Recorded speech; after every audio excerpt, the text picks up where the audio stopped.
Saint Joan of Arc, whose feast day is May 30th, inspired the French in battle against the English in the 15th century and was subsequently executed as a heretic.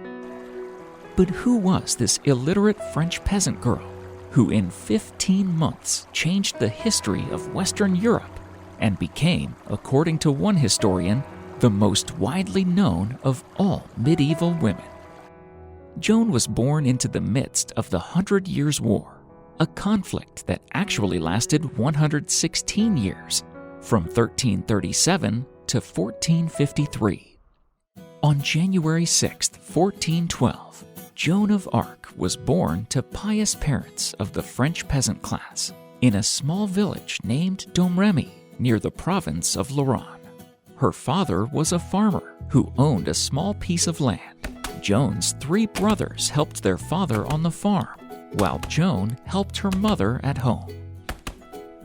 She was not taught to read or write, but her pious mother, Isabelle Romay, instilled in her a deep love for the Catholic Church and its teachings. Never wandering far from home, Joan took care of the animals and became quite skilled as a seamstress. When Joan was about 13 years old, she began receiving visions of Saint Michael the Archangel, Saint Catherine of Alexandria, and Saint Margaret the Virgin. In 1424, when Joan was only 12 years old, the great miracle of her life unfolded. One summer day, in her father's garden, she heard a mysterious voice which was accompanied by a bright light. At first, they gave her simple messages. Do good, they told her. Don't forget to go to church. Slowly, Joan began to recognize them. One was the Archangel Michael, the leader of God's armies. And with him were Saint Margaret of Antioch and Saint Catherine of Alexandria. As she recognized them, their bodies began to change. Instead of just telling her to be good, they told her that she was destined to play a part in a vast drama. It was her job, they told her, to lead the French army against the English. I don't know anything about war. That doesn't matter, the voices told her. This is God's will. After their messages were delivered and the saints departed, Joan cried. They were so beautiful. As part of this divine mission, Joan took a vow of chastity. At the age of 16, after her father attempted to arrange a marriage for her, she successfully convinced him that she should not be forced to marry.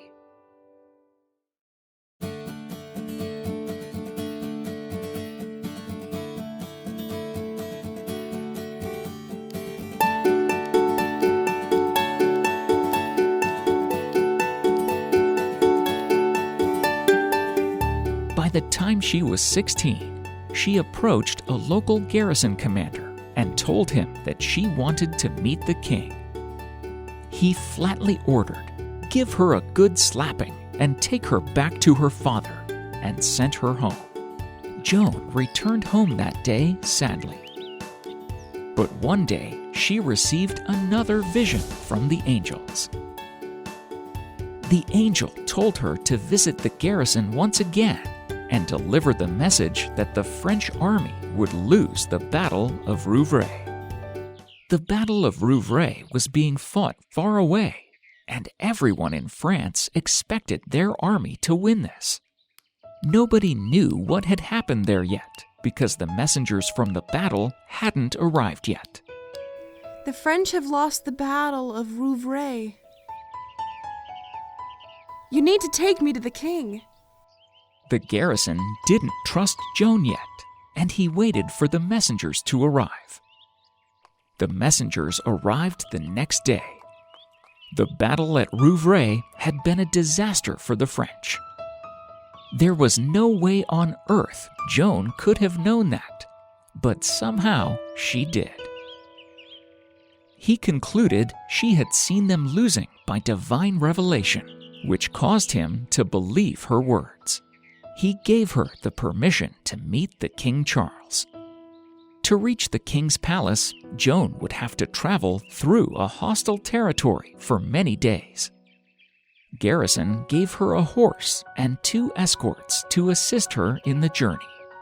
Joan cropped her hair and dressed in men's clothes for her 11-day journey across enemy territory to Chinon.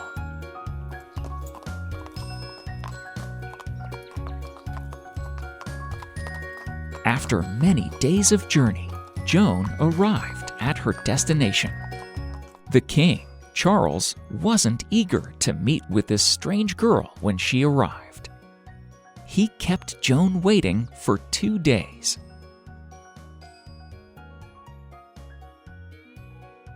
Then he put on a disguise of his own, so she wouldn't be able to tell that he was the king when she came into court.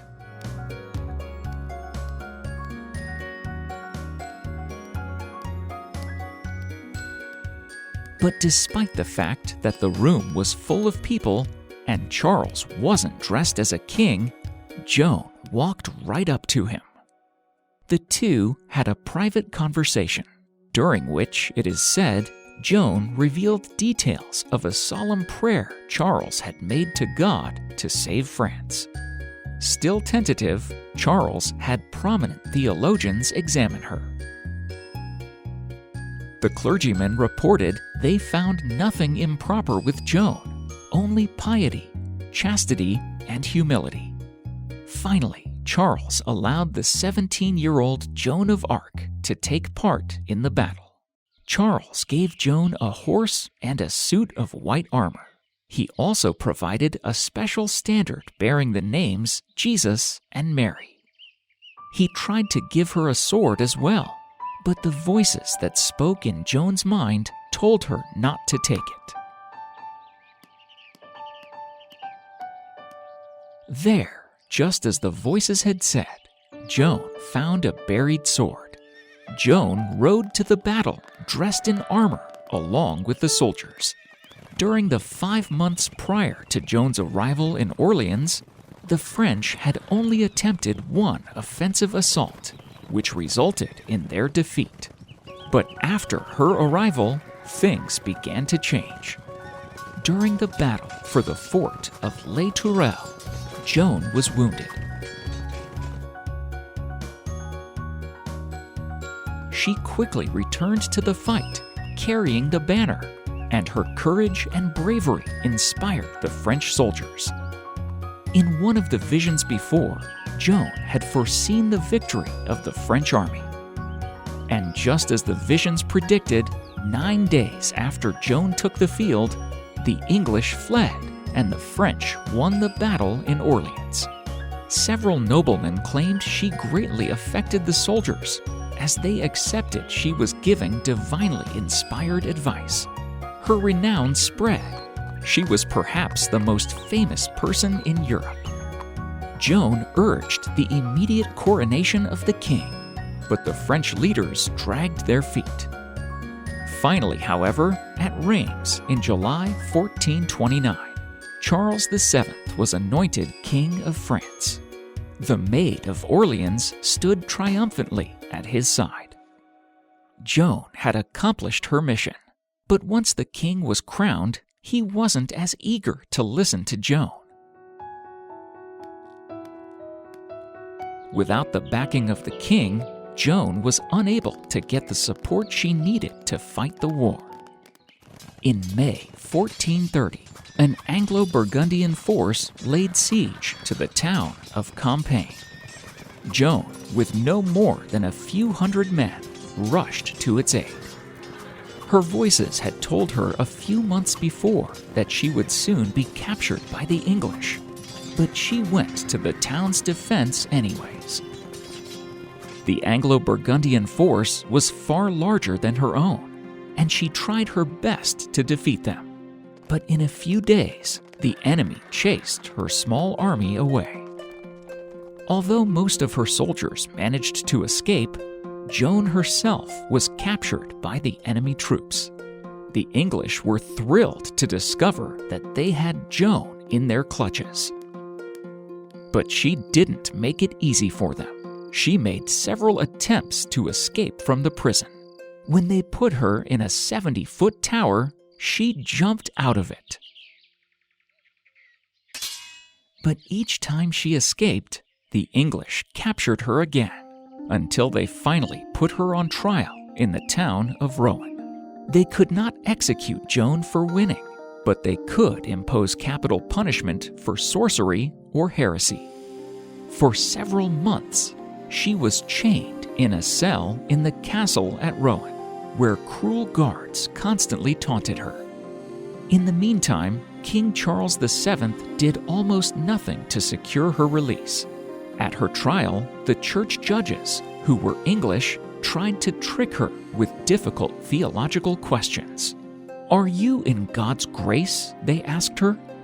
Joan couldn't say yes, because no one can claim that they know what God thinks. And she couldn't say no, because then she would condemn herself. If I'm not, may God put me there. And if I am, may God keep me there. Joan baffled them with her answers. But even after this, they condemned her to die at the stake. Joan was charged with heresy, witchcraft, and dressing like a man. Yes, that last charge alleged that Joan's cross-dressing violated divine law. The first time the soldiers led her out to be killed, Joan's courage failed in the public square. Had it really been God who spoke to her? Did she believe in what she had heard enough to die? I take it all back. Just don't kill me. 3 days later, however, she was found wearing men's clothes again, and when asked about it, she said the voices of Catherine and Margaret had censured her for her treason. They decided that she had fallen back into error. Joan, her strength renewed, declared that God had truly commissioned her and that her voices had come from Him. So, just 7 days after her trial, when Joan was only 19 years old, she was tied to a pillar in the marketplace, wearing a long white dress. She knelt and prayed for her enemies, then asked 2 priests to hold a crucifix for her to see. She then mounted the prepared pyre. As the fire was lit and spread, she uttered her last words. She said, Jesus, Jesus, Jesus, repeating Christ's name several times before her death.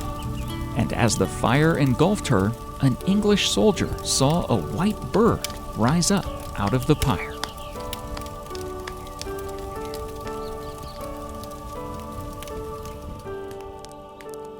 Her ashes were scattered in the Seine River.